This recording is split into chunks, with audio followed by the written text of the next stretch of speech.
Hi guys, I've been playing RPG Maker MV. If you don't know what this is basically an RPG creator game. So you can create your own RPGs within the game. Like you can make fully fledged kind of old school RPGs with this thing. It's actually really impressive, all the options available.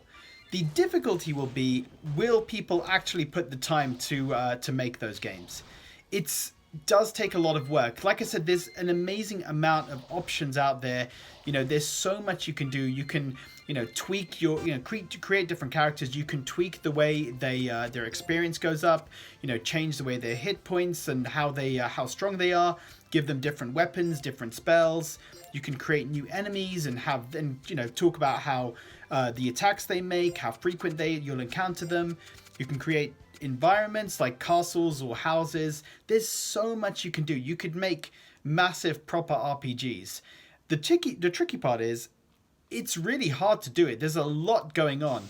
I'll have some videos kind of up while I'm talking as well. But, you've got this sort of menu system, this editor system, where you can, edit things like your characters, your enemies, the skills you have, weapons. You can create events. So, when they do certain things, it will trigger like some speech or dialogue, or you can trigger a battle or something.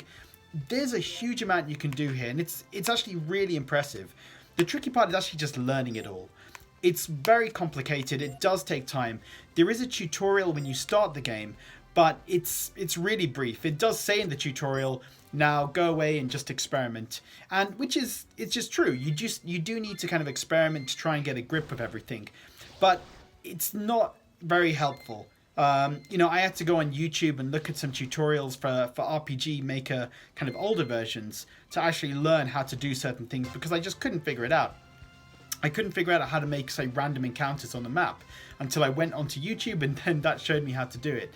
And things like that are pretty basic where, you kind of need a tutorial to guide you through it.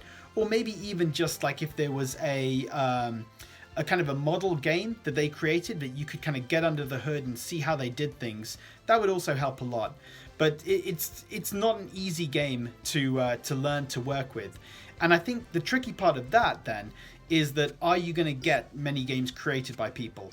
Right now, there aren't that many on, and obviously this is just at reviewer stage, so not everyone has the game, so there aren't that many kind of levels or games created by people. There were no games kind of created by the devs sort of available to check out and just see what's possible, which again is a little bit of a shame. I kind of would have liked to have seen a bit more, just get an idea of what you can do, what you can't do from the actual developers from the game, rather than needing to go in and try and explore the different menus myself.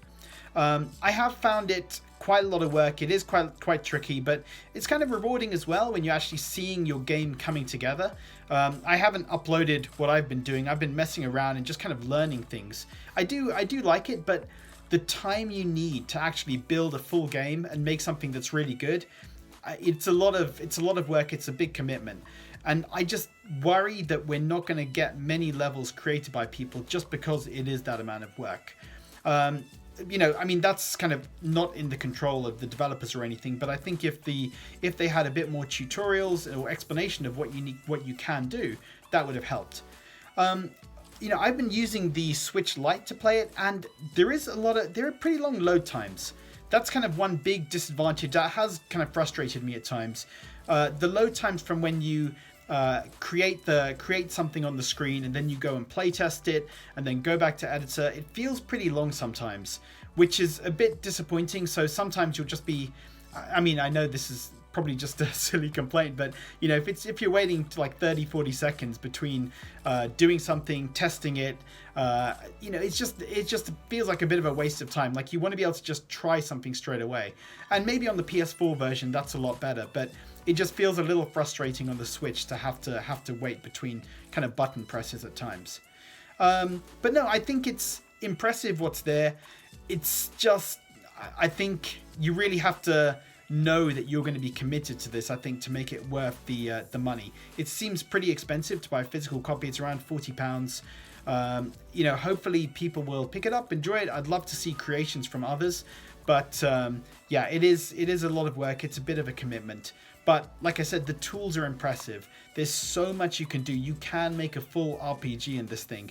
Like I can, although I've not been able to put the time to do it, I can see that you could make something massive and impressive, like some of these old school Final Fantasy games, for example. So it is very impressive, but yeah, it'll just live or die based on whether people actually put the time into it. But guys, let me know in the comments, are you planning to pick up RPG Maker MV?